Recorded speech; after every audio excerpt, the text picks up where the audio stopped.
De mon point de vue, en tant qu'avocat d'entreprise, je vais synthétiser le problème de l'investissement, de l'arrivée d'un acteur étranger sur notre marché.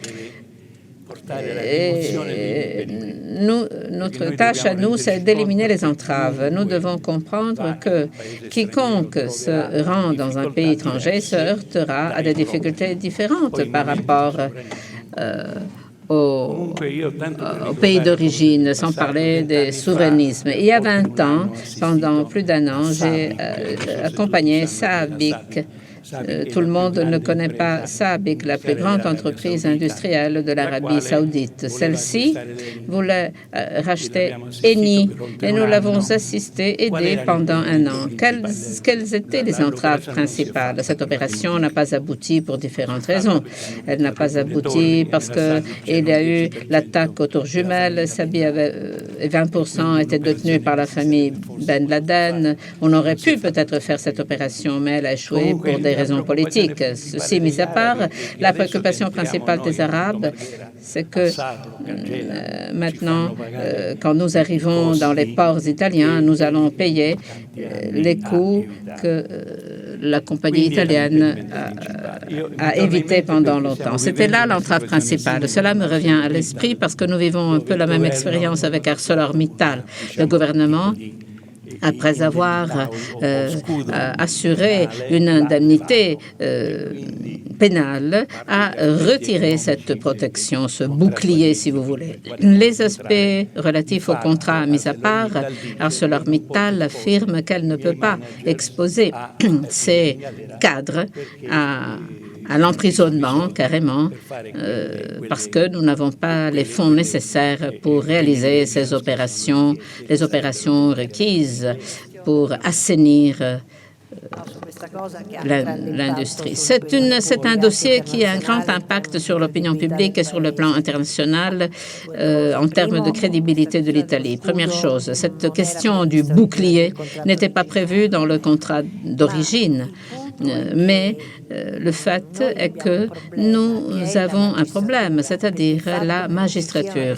Le fait qu'il n'y ait pas de responsabilité pour les crimes commis avant et que la responsabilité pénale et personnelle est un principe constitutionnel qui ne saurait être remis en question. Mais nous avons des magistrats qui, même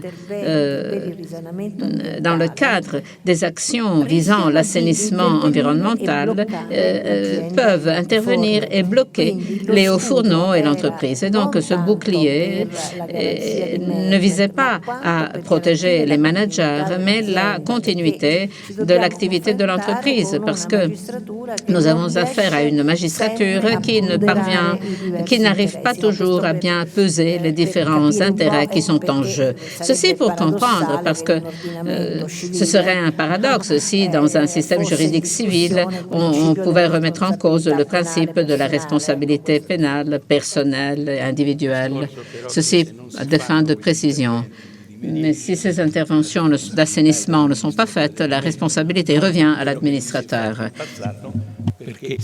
Cela ne concerne pas ce qui a été fait par le passé s'agissant d'activités obligatoires. L'entreprise qui rachète une entreprise devient responsable d'effectuer ces activités.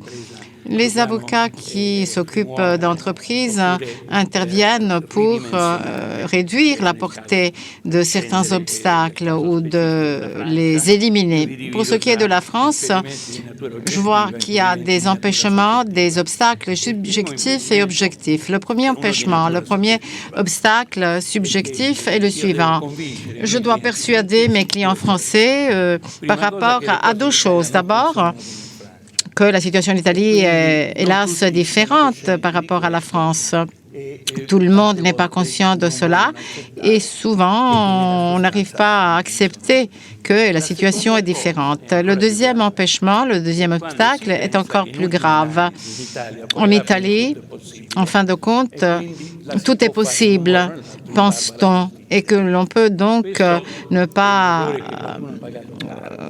se conformer ou être en conformité avec la loi.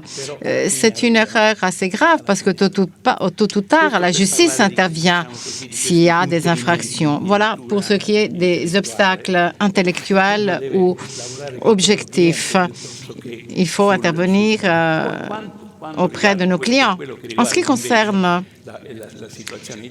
la situation en Italie, eh bien, nous savons que nous avons devant nous deux problèmes très vastes, les lenteurs de la justice, d'une part, et d'autre part, la complexité des méandres de la réglementation, de la législation.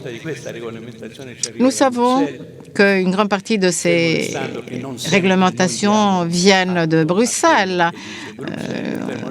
Nous savons que nous ne sommes pas toujours conformes aux règlements communautaires et bien souvent, les directives communautaires sont transformées à notre guise. Ce sont des aspects très importants sur lesquels il faut intervenir. Nous devons travailler pour faire en sorte que les investisseurs français dont nous avons besoin, comme d'ailleurs nous avons besoin d'autres investisseurs étrangers, eh bien, nous devons tout faire, nous, en tant qu'avocats, d'œuvrer en faveur d'une justice plus rapide et pour essayer de simplifier les procédures administratives. Un dernier empêchement, un dernier obstacle concerne la concurrence, parce que, évidemment, à tous les niveaux, n'est-ce pas? Si l'entreprise française décide d'évoluer en Italie, elle va évidemment porter préjudice à la concurrence si en Italie. Par exemple, nous sommes impliqués dans 6 ou 7 procès qui se développent en ce moment au niveau de la Cour de justice européenne, du Conseil de l'État, parce qu'il y a eu un appel d'offres qu'un client nous a remporté depuis quelques années. Différents recours ont été présentés au tribunal, comme quoi notre client n'arrive pas à intervenir, à travailler, à lancer son activité en Italie, même s'il a remporté le marché. Il s'agit d'obstacles très importants et nous devons agir pour éliminer ces obstacles. Et ceci concerne tous les investisseurs, toutes tailles confondues. En tout cas, cette mission qui consiste à éliminer ces obstacles, c'est une mission très importante. Nous devons tous savoir que nous devons intervenir sur ce genre d'aspects et d'obstacles. Une fois ces obstacles supprimés, toutes les activités sont susceptibles d'être couronnées de succès.